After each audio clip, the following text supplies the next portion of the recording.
gaming going? I think it's pretty good. There's like an Eclipse build, which I think is actually really good. That's kind of been popularized. I think it was like Korean or Hawaii Hmm. jungle, and I tried it out, and I really like it in the games you would previously go Conquer a Short. I Okay. think Eclipse is better in that scenario, which is actually a lot of games. So what are we looking for in this one, man? Why this VOD in So particular? I don't like the term like mental boom, but Mm. I had a kind of revelation about just how many I think like bad practices and just like shit habits I have when Okay. playing League. I think it all sort of like I begun to realize them when I joined the MLA. So that was like 3 months ago, Yeah. and then it's like unraveling this, this like tangle of like shit I do. Mm. And then I think for over the last couple of weeks, I've finally been like, damn, that's a lot of problems. Right. And Okay. the chief one is definitely, and it's still what we kind of analyzed last time. It's when I have a low state and when my hypothesis isn't accurate from the beginning of the game, which is most games, um, I just lose it and I just seem to have no idea what to do. So I've got two VODs where I get quite ahead, but the game's hard for whatever reason. Hmm. And then I just lose it and I'm just trying to I don't know, I just really have this issue. I mean I said in chat a while ago, I've won the lane and this has continued. I've won the lane of the majority of the games I play, and yet I lose the majority of games I play. Um, and it's not like I lose my 30 percenters and I'm on like a 50 or like a 45% win rate and I'm winning 60%. I win, if I play a free block or a two block, most days I win every lane. Yep. I think my micro, I don't want to sound egotistical, but I think my micro is just quite good and maybe a bit above my current level. And what Which is rank like, is this? this is plat three. Yeah.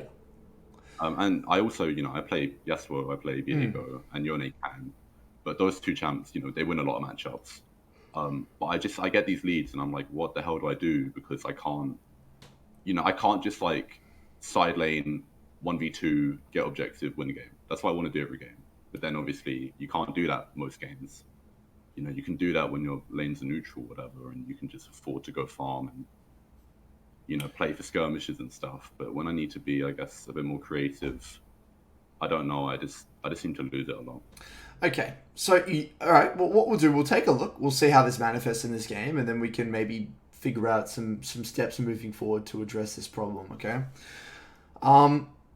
Okay. So what was your hypothesis here? I'm assuming you just want to keep the wave somewhat neutral and farm, or what did you Yeah. want to do? What was your overarching goal Uh, here? I don't think um, you can really ever kill Malzahar like just by himself. But he's always going to kind of auto push the wave so you can set up for ganks. Um, but also, you never die to Malzahar, especially if you go to your shield. So it's a pretty calm lane. I think I took Conqueror, and I was just looking to play the map a bit more. I'm not really looking for um, just Okay. lane domination, I guess. Just CS and look for how I can do stuff around the map. Okay. Okay. So it's a pretty chill, slow lane here from the looks of things. Kane did a bot to top. Nice little counter gank from the Diana here. Beautiful. And we get the flash. Excellent. So pretty straightforward. Well done. So lane phase, from the looks of things, you don't really need my help. You're the Viego lane master here. If you needed any advice, just let me know. And any moments here to let me know. Yeah, I think this VOD it's fine. I mean, it's a Yeah. very passive lane, so Yeah. I tried to get it under tower, and like I kind of did, but What did you want like it for an does bounce ideal first reset, like gold wise? scepter. Right. It's very similar to Aurelia. Pretty much every game in your first base, scepter trying to get ball. Okay. Okay. So moving on a little bit. At this point, I'm assuming you're starting to want to pick up the pace of the lane because you got Vam Scepter, you've got more sustain to play with. Yep.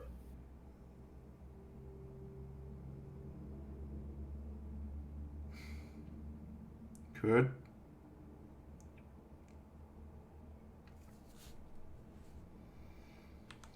Okay.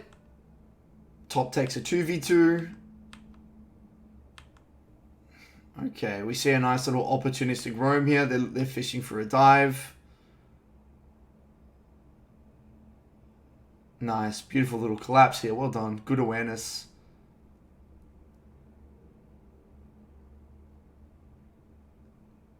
Well done. Well done. Pretty straightforward. You see the heavy trading after the 2v2. They greeted to go for a dive. We collapsed. We punished. Excellent. Yep. Okay, so bot lane seems to be doing a pretty good job. Top seems to be okay for now. Malz ends up going for a roam on the other side of the map after we roam bot. I'm assuming you thought Malz was actually reset here, right? Yeah, I think so. Yeah, these are difficult ones. I actually lost the game yesterday because of this. I roamed top side, but then the enemy laner roamed bot, and then he got more value off his roam than I did. So it's something we can maybe address, but I don't think we need to focus on that for yet. Does require a lot of your mental stack in order to make that call. This guy actually didn't reset though, so you're in a really good spot. I mean, he hasn't got much mana. He doesn't have his lost chapter. You've actually got a reset and got your recurve, bro. You're rock and rolling here, man. So this is the sort of situation that you find yourself in quite often, correct? Yeah. Okay. Lovely. We've got the wave in a beautiful position. We've got a nice little hold. Malz has gone for a reset to get that lost chapter. Deny a lot of XP here. This is beautiful. Well done. Malz actually has no pots here.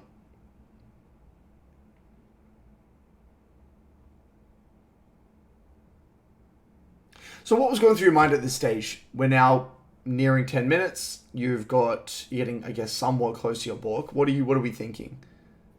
I think in the review, I kind of thought I actually could have been a bit more aggressive. Yeah. But, for the most part, I'm not really thinking too much about this Malz. I'm like, I think he's just going to be playing slow, especially he's got flashback now. I don't think the 1v1's particularly easy. And I wasn't really sure what I should be doing in the waves, because, obviously I could push and then just try and contest for Rift Herald and stuff, but also we can also definitely kill Malz with Diana if he walks up. So I think I kind of default to wanting to let him push.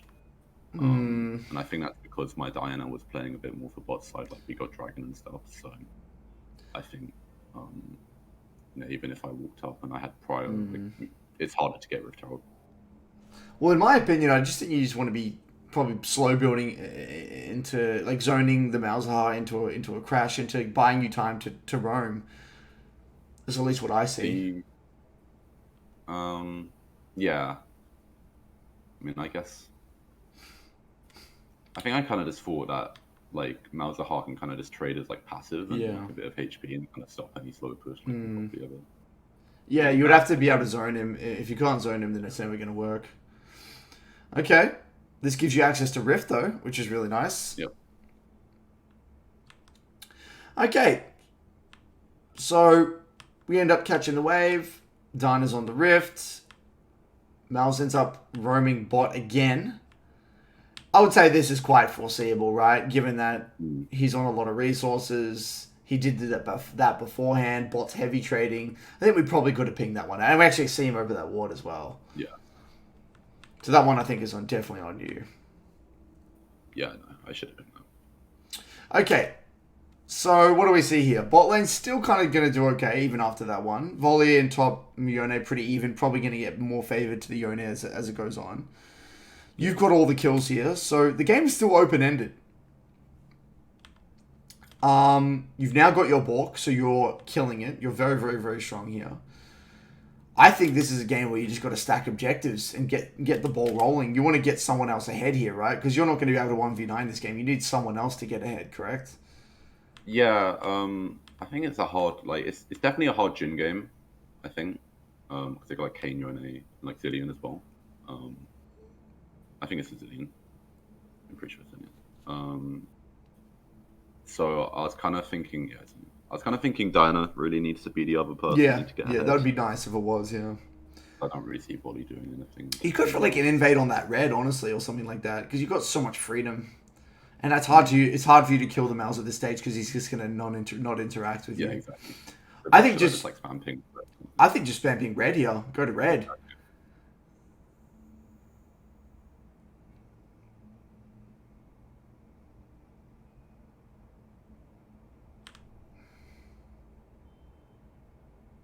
Okay. Well, look for an opportunistic kill. I guess that works. Yeah. I feel like that was kind of almost noise. I don't really think. Yeah, I mean, it's not... Yeah, I mean, if he overextends like that, sure. Okay, but that ends up being really good, and we get sums, and we get a bunch of plates. So, like, if we were to go back in time, and let's say this wasn't an option, right? Because this was, Yeah.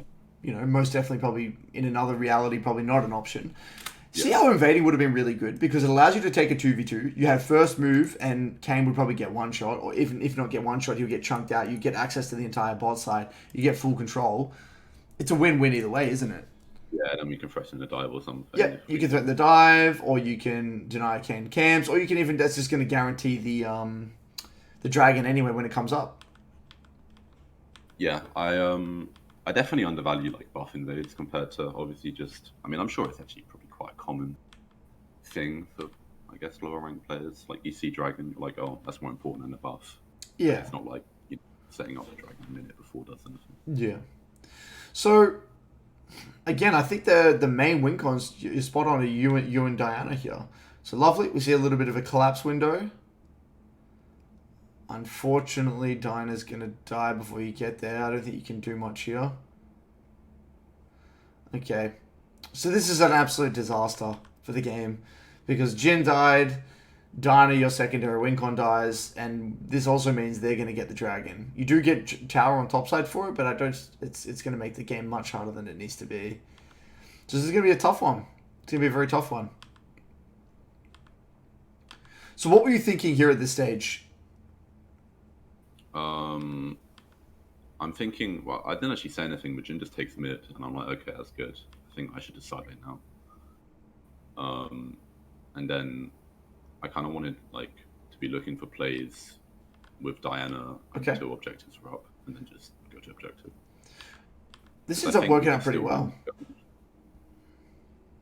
I actually think what you should be doing right now is just calling Diana for hover.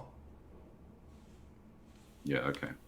Just call Diana for hover and just threaten to dive on sides. Beautiful.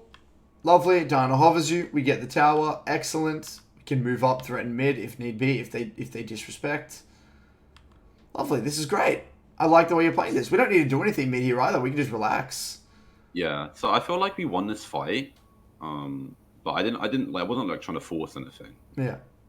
And then I saw like they kind of started committing, and I really struggled in the review of this one because from here, this is definitely where I start to lose it. But like at this point, I feel like this is a free fight. Not a free fight, but a very winnable fight. Diana has everything and she does not engage. Like if you watch her in a second, she doesn't take engage. And I'm wondering like, you know, there's no real indication that this Diana isn't like a, you know, that she's a very cautious player. So like I feel like this was kind of still the right thing to do, and then we end up like really. But I don't think Diana can engage. How can she engage? Because I'm right next to Zillion. So like if Diana goes on Kane here, and she has everything, she can like. What do you mean? Diana might die. Diana's just gonna die. Because then they can't get on me, and I'm so strong with him. So like I get Zillion ult straight out, and then if Diana went in, Kane would die here, and I'd reset and I'd just kill him. And then if Zillion saved ult, but Kane won't die. It won't even be close because Malz will just insta ult Diana. Then I can just kill Kane. I think. I might be wrong. I mean, look, at the end of the day, you can understand why she didn't, though. You know what I mean? Like, it's not confusing. So, like, I mean, look, at the end of the day, what's most important is your mindset. So here in this situation, we shoved out the side. We're sitting on 1,500 gold. We made Malz react. We see them pushed up pretty aggressively, so we hover over, which is completely fine. This is just the chaotic nature of solo queue. Then, an opportunistic skirmish happens. Shit hits the fan. In these situations, you got to do your best. You got to protect yourself at all times and do what you can. Now, they insta TP, and you guys can't take this fight because they're too close to the tower, right? Like you can't dive in. I mean, you can't kill Kane because they're here. We can't go on Malz, and you can't kill Zillion and have Zillion ults. You just lose the fight here. This is not your domain. Your comp actually doesn't win team fights. Just doesn't. Your comp doesn't play for team fights. You've got a Pantheon that needs to probably play alt sides. You can create man advantage fights. You got a lot of pick, but your straight front to back 5v5 is terrible. You got the worst front to back 5v5 because you've got all of you basically have single target burst, and they have a Malz and a fucking Zillion.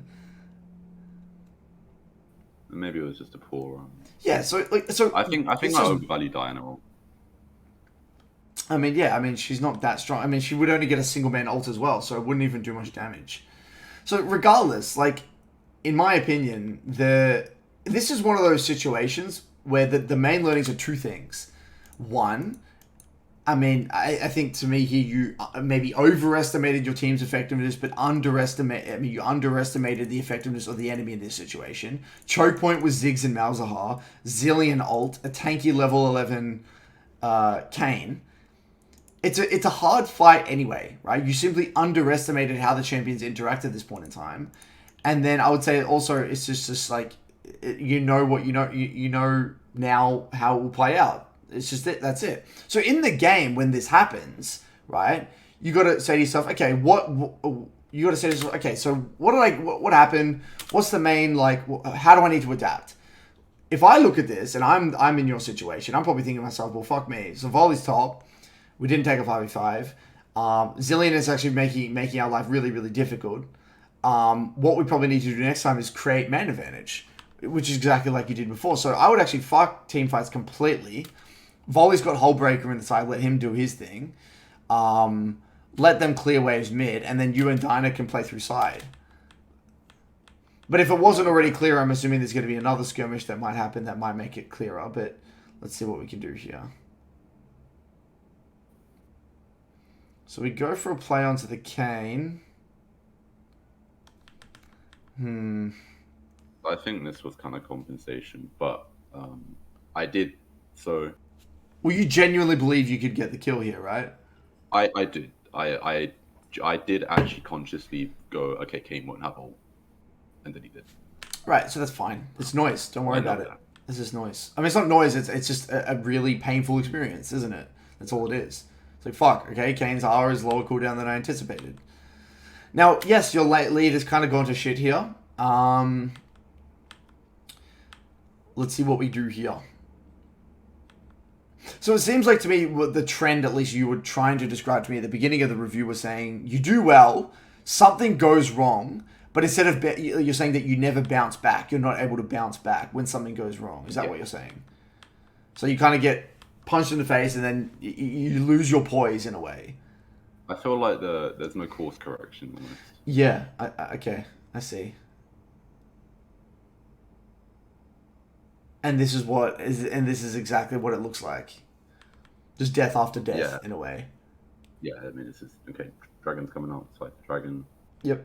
And then I don't really respect like no vision. Yep. I get chunked. Yep. That's the fight already, really. It's a what? Sorry. I think that's the fight already. Just losing half my health in that bush when I'm the strongest person on team. Yep, you're the big carry and you've messed up. Yeah, 100%. You got completely chunked before the fight. Okay. Let's look I was just gonna say, like, I think there's a lot of stuff like we can look at and go, that was a mistake, that was a mistake, and like, and then obviously I won't spot a lot of them, and you'll know better than me. Yep. But I feel like a lot of them I will spot, and it's more like my trouble isn't, like, oh, that was bad, that was wrong. It's like, how do I not do this? How do I not do it? Yeah, spot on. Yeah. I totally get you, man. I'm not here to... I'm trying to think more holistically. I don't even need to look at the second fight. I already know what your problem is. Yeah. Okay. It's very similar. Just give me a sec, rolling it. Let me just go through this first. Oh, yeah. So basically, you've actually hit the nail on the head at the very beginning of the review. What you actually said was it's something to do with like lull states and calibration, because it just is. Now, in order to not make this mistake again, there's a few things. I'm going to kind of splurt out a lot of things, and then we're going to kind of go deep in whatever one resonates with you, okay? Sure. Do you mind if just wait a second? I'm going to grab some paper. Yeah, no stress.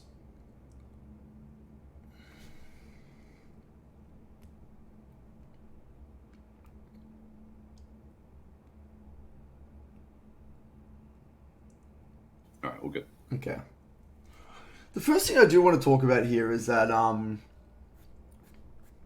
you know, and again, some of these might resonate with you, others may not. I'm going to give you a bunch of reasons why people don't calibrate effectively. Sure. One of them that I've noticed in a few coaching clients is they beat themselves up really badly for making that one mistake. So Nathan actually kind of had this. He called it like he would end the review after one mistake, right? And what actually happened over time is that it bit him in the ass in his mid game, because when he made that one mistake, he switched off. Because in his mind, he made that one mistake, and he had to play perfect. The game is over. And this is very toxic, because we know that one mistake isn't, the enemy is also going to make mistakes. And that could be the case. That one mistake could lose you the game. But we never know what's going to happen until the game ends. We don't know if the game was winnable or not.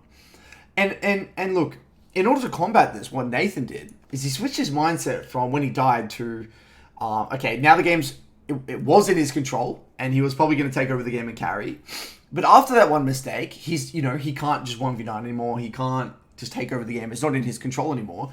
So what he would say to himself is, how do I make this game as difficult as possible for the enemy to win?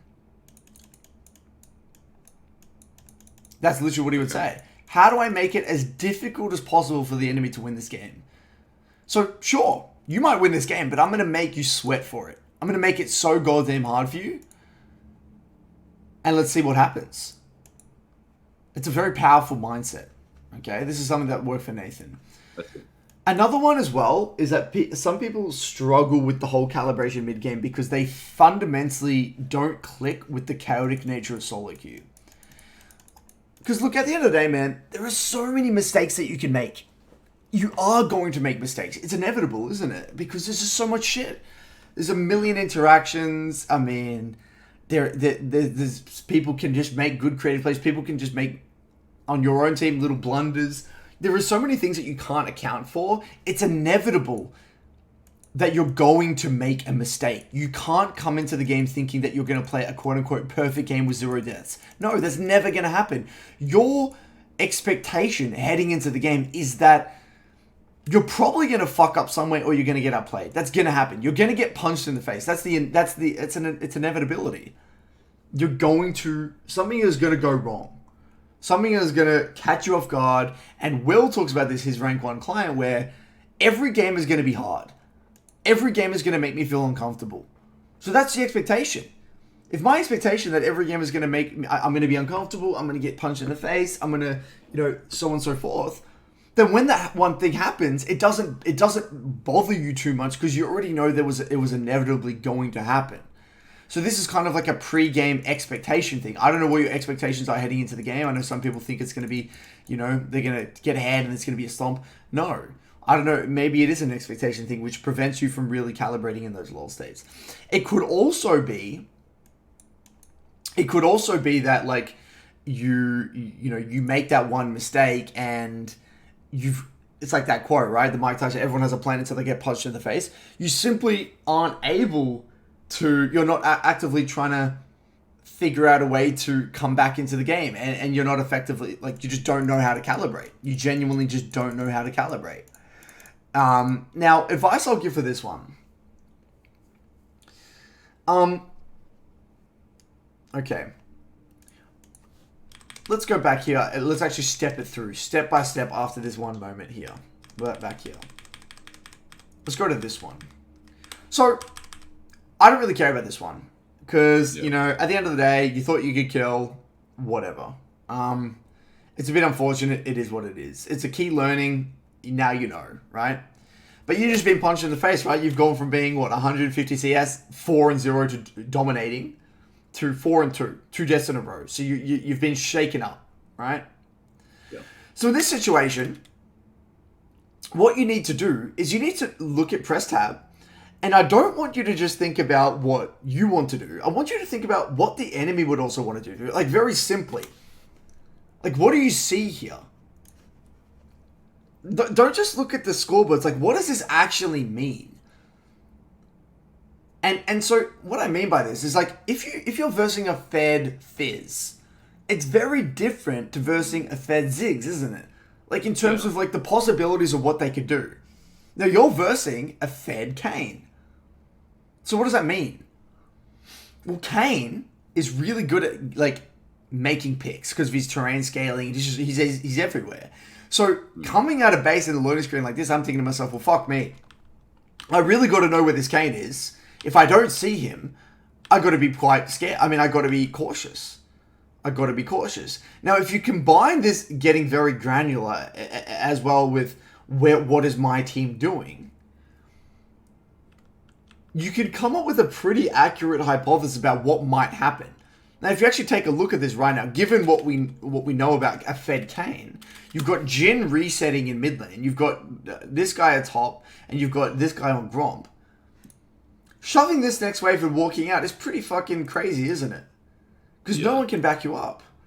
So this says to me, it's a combination of you just maybe not knowing where your teammates are, but I think more importantly, not really understanding what that Fed member on the other team actually does, and not really putting yourself in their shoes. Now, this thing here, I would say, is there's a long-term and a short-term learning here. Okay, how do I frame this? Were you here before when I was talking to the other client about matchup understanding and kind of putting yourself in their shoes and watching the VOD through their lens? Yeah, I wasn't paying like 100% attention. Right. Okay, so basically the premise though, like something I really want to get across is like, sometimes I will die, right? And I can look at it very simply and I can calibrate and I can say to myself, oh, I just wasn't playing in accordance to my own teammate's location, or it was just a simple overstep, or it was a mechanical blunder, whatever it might be, right? But then there's like decisions where I look at, I'm like, that now makes sense in hindsight, knowing what I know now about that champ's identity or how that person would be thinking. Like there's many times where like I'm versing like a Fed Camille or something, and then like I go to the side, and then the Camille just runs it up mid and engages on my AD carry with no flash. And I always think to myself, if I'm a Fed Camille, of course I would do that. Like, if you were able to put yourself in their shoes, you could kind of like see what they would see. So this is both short-term and long-term in the sense, like it's hard to do this in the game itself. It's kind of something you can have a crack at, but it's more something that really gets embedded long-term in your memory, if you're really curious. Nathan actually talks about this kind of in the recent BBC episode where he talks about like a problem-solving mindset.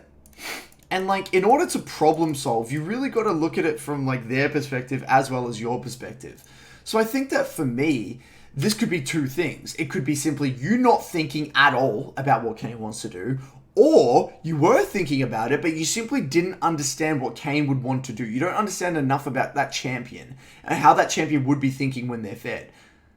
Does that kind of make sense? Yeah. So like I get off-rolled on ADC, and you know that I'm not gonna lie, I'm not very good at ADC. Yeah. The waves are very different early, and you know, knowing all the matchups and stuff. But I've come to kind of recognize that like that feeling I get when I'm like, holy, I don't actually know what to do right now. Because like, you know, maybe I've had 25 games in my life where I've been fed on Vayne, where I've had like, you know, over 300-400 on Yasuo. And it's like, I've kind of, over the course of the last few weeks, recognized like that feeling is actually present a lot of the time when I'm ahead, but I haven't like flat out won on like every champ I play. And I think it's very much that thing where like, it's you know, it's applicable to every game, you know, law state uses and stuff. But the point is like when you know the onus is on you because you're the Fed member of the team, then almost like it's actually like hard, I think, for me to admit like I don't know what to do. Right. I don't know what to do. I look at the enemy team. I'm like, there's so many variables in my mind. Right, fascinating. I feel like I could make a quick observation. Maybe in this game it was like, oh well, I'm stronger than Yone, and no one else on their team really likes the side lane, so I should side lane. But it's like, that's not intuitively wrong, but that's like the best I can give without sitting down and going, okay, let's like pause the game and think about this Yeah, for a no, minute. interesting. I think I've approached this in the wrong way then. I don't think this is. I mean, these are probably factors, but what you've just said is something completely different. You genuinely don't understand the macro side of the game. So what's actually happening is that with your champion, you're not actually clear on what you want. Like, you don't know what you want to do in this situation. Because in my mind, I don't even play Viego. But from what I can deduce, from what I've seen, and in terms of who's fed and whatnot, all I know is that I wouldn't want to be team fighting. I know that for a fact, right? So, in my mind, we're not going to be able to win this fight. Not in a million years. This guy's stronger than this guy. This guy is a metric ton stronger than this guy. This guy's out of control. And this guy has a hull breaker. So, in my opinion, already coming out of base, I would probably, I mean, in a perfect world, I'd already be working topside, telling Volo where to catch bot wave, whatever. But I'd be trading this off, calling Dyna to hover me, and playing for 2v2s in the side lane. Trying to make something happen. See. Right? So what it seems like, maybe your lack of calibration or these mistakes are coming from just straight confusion. It's like, I don't know what the fuck to do, so I'm going to do something. But it's like a defense mechanism away. It's like, okay, rather than trying to figure it out and come up with a hypothesis, it's like, okay, I'm just going to send it and see what happens. Yeah. I mean, it'll be based on something, but it's like, I feel like in hindsight, I'm like, oh, I didn't take this factor into account, or I didn't take this factor into account. It's like not like small things. It's like very obvious things. Like, I think that was my thing in this game. I literally went, oh, I'm stronger than Yone, and no one else likes the side lane, so I should side lane. It's like wait, what? That's what you thought? I think this was like a week ago, so right? I can't. Because that wouldn't make any sense, because you wouldn't even be matching Yone this game, so it doesn't even matter. Yeah. Yeah, but like I think in my mind it's like, well, no one can beat me in the 1v1 apart from like maybe Kane, right? He's jungler. Okay. So, it's like that isn't inherently wrong, but that doesn't actually matter at all when you look at the macro of the game. Okay, so what I want to do, let's set you up with a process here then. Sure. Okay, so I think Nathan talks about this, and I want to really reiterate it, is that problem-solving mindset. And it sounds like a buzzword, but it's fucking important. Okay, so when you actually imagine when you're really trying to solve a puzzle, right? It's not like you instantly know the answer, right? Can I add something? Yeah, sure. I think it's actually helpful. It's almost like kind of about my gaming background, but I played the league a long time, but I only realized, I think recently, that every other game I've been good at, like really good at, and it's like, it's not 100% true for CS, but I think it's partially true. But I've been good at like fighting games, and I play a lot of Osu, and I played a lot of CS, and I played a lot of shooters. Yeah. And in all those games, there's a reset. There's a reset like every round. Right. Where League is momentum based, right? Like in a fighting game, if I lose 10 rounds in a row, well, my general hypothesis of like I should be approaching the matchup in this way hasn't actually changed. Like I might, the other player might have some tendency or whatever. But, yeah. But the point is that I think I'm really bad at, like, specifically the side of League, which is like, oh, the game is, 20 minutes into the game, I'm playing a different game than at 0 minutes, right? Because this person's fed and this person isn't, and like, does that make sense? Yeah, I think it all adds up. And I think I'm a very like intuitive player, and I think that all ties in together. Well, I think I think all of it is relevant. I think all of it is relevant, but the core issue, like you're spot on. I think there's an element there for sure, but I think the core issue is that you haven't bothered to like try and figure it out, really. Yeah, for whatever reason. I think as well, like in my reviews, I'm pretty good at looking up to like the first death, and I very often like look at the first death, and that's probably why, I'm almost realizing, as I said, it's probably why my laning phase is quite good, because I look at up until the first death, and it's a very like neutral state, and the matchup's always the same generally, the first 3 levels, right? And it's like from there my Yeah. review gets worse, and that's also where my play gets worse. Yeah, spot on. And I think that from what I can see here, that you genuinely haven't put a focus or attention towards trying to figure out the macro game. Like, it just hasn't been a priority of yours for whatever reason. Yeah, You know? I think it's hard. Like, there isn't really. I feel like there's a lot of you can go watch a VOD, right, or some like Yasuo player, and how does he approach this matchup? But it's not, at least not to my knowledge, it's not like easy. And macro, in my opinion, it's the other way around. Really? Yeah, like, once you understand the underlying like theory of your champion and the fundamentals about the map, it's simple. It's just common sense. Like, really think of it like this. I really want you to take a step back. I'll try my best to explain it, but Sure. then we'll talk about the problem-solving mindset. Right. Think about macro game at the most fundamental level, right? We have minions, we have towers, and we have objectives, right? So there's only three things, really. There's only three fucking things that you need to think about, right? So it's an objective. What objective is up? Then what towers are up? And then minions. These are three things that are going to direct where you're going to be on the map and why. That is it. Everything revolves around these three things. Now, if you're coming out of base, right? Let's go back here. You're coming out of base. First thing, objectives, right? Let's really simplify it. Well, dragon. Are we fighting it or are we not fighting it? If we're fighting it, then, okay, I probably need to be somewhere in this area, correct? Yeah. But then you can take a look at minions. Well, if I need to be in that area, do I have time to get minions? Is there any minions that I need to collect? Right? Well, okay. Well, Yeah. it depends. Do you need to be early to the fight? How it depends how long, how much time you have, where the wave state is, how safe it is. It depends on a lot of things. And then after that,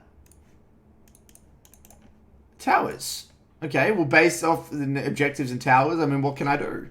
Is that tower top still up so I can break that one really quickly? Or, it's at most macro decisions, all it comes down to are these three things.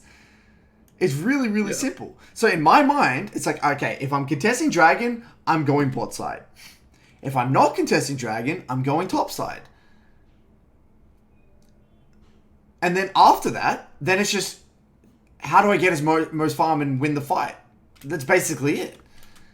Then it's the how you win the fight differs case by case, comp by comp, champ by champ, How you want to play, that just depends on how you interpret the compositions. But really, the fundamentals of the map never change. The fundamentals of that never change. It's just plug and play, really. Yeah. Right? So like, if we're approaching mid game, right, and we're in some mid game scenario. Again, talk about this problem solving mindset. It's a fucking problem. It's a puzzle. It's like every situation is unique. Right? So knowing what you know about your own champ's identity, knowing what you know about the comps and how they interact and who's fed and who's weak, what should you do? Now, let's say you have no fucking clue. Have a hypothesis, and then look at what happened, and then go back, and then with your new information, your newfound information, what would you do next time? It's literally as simple as that. And when you go through that process, there's really not many things you could do. In league and mid game, right? If you really boil it down, you're either catching, so you're either side laning, you're shoving and moving, or you're instantly grouping. Isn't that all you're ever doing? Or you're trying maybe setting up for a creative pick and like camping a bush. Yeah. There's only like 4 things you can do. It's not like you can fucking fly around the map and do all this crazy shit. No, dude, there's only 4 things you can do. Really. Are you gonna run it down mid and instantly group? Are you gonna shove a wave then move? Or are you gonna stay in the side? It's really, I would say these are the main three options. This is more of Would like a, freezing be like under the side laning bit? yeah, still a side lane, still in the side lane, right? But I would say freezing is never really. I've never frozen in mid game. I never freeze ever in mid game. So that's Okay. yeah, I never do that. You see what I mean? It's really not that hard. So it's like, look at the objective. Are you stronger? Are you weaker? Where are the minions? Are you fighting or not? And how do you want to fight? Yeah, I mean, I guess I just don't have that mental process of like going through the checklist almost.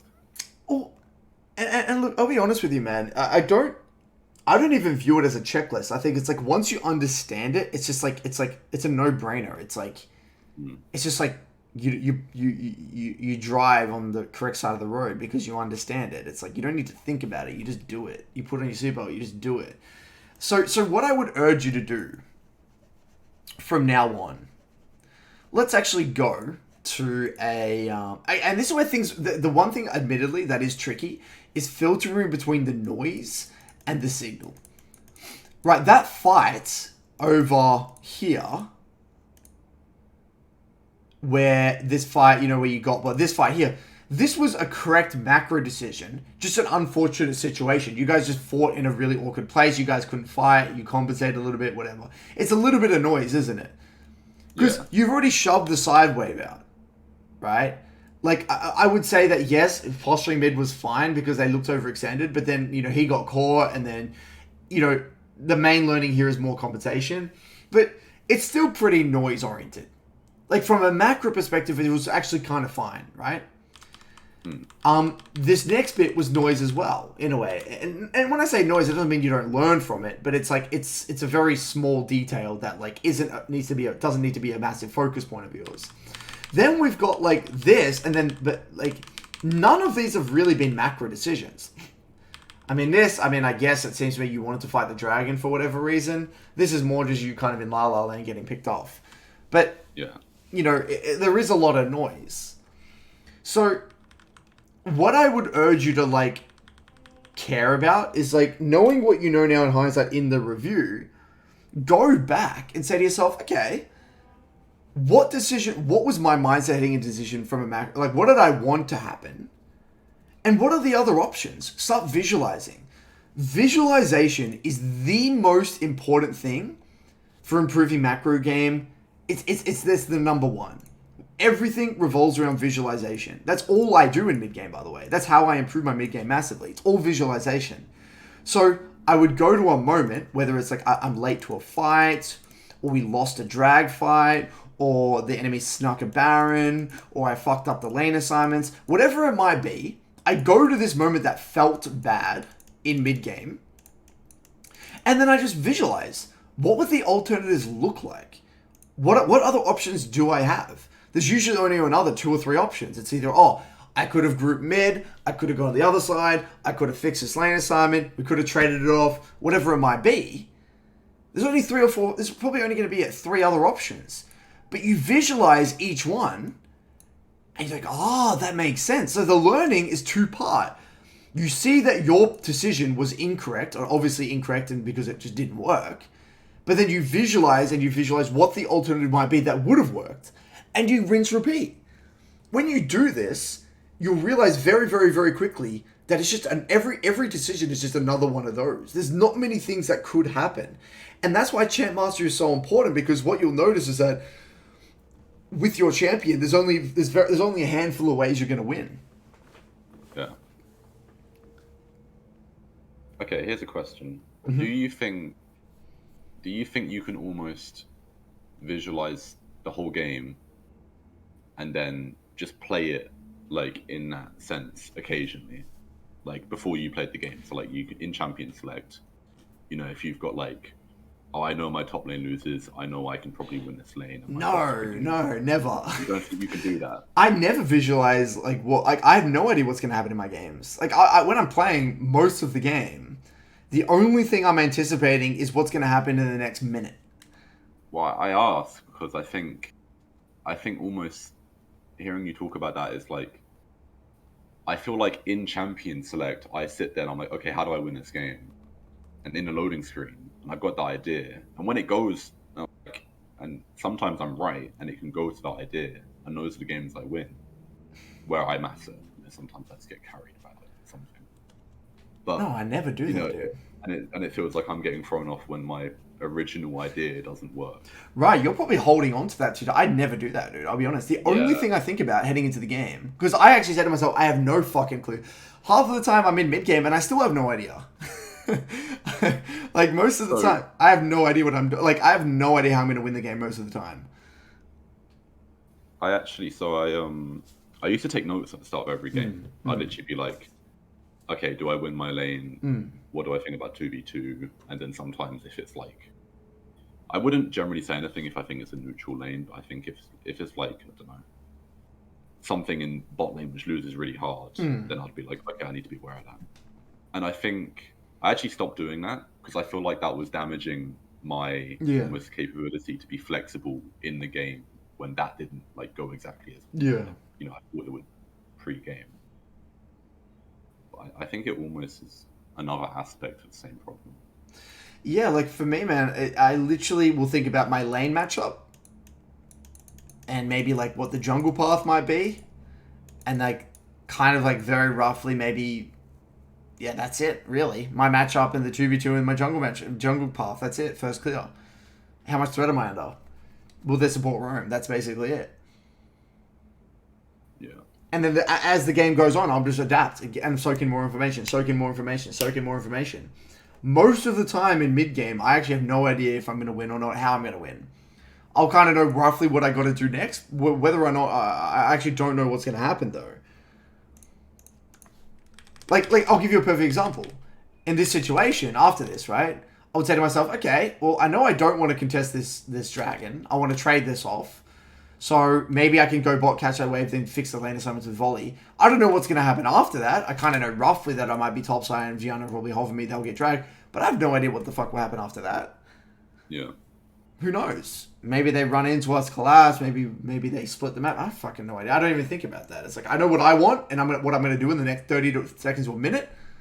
But who knows after that? I'm just getting ready. I'm just going with the flow. Okay.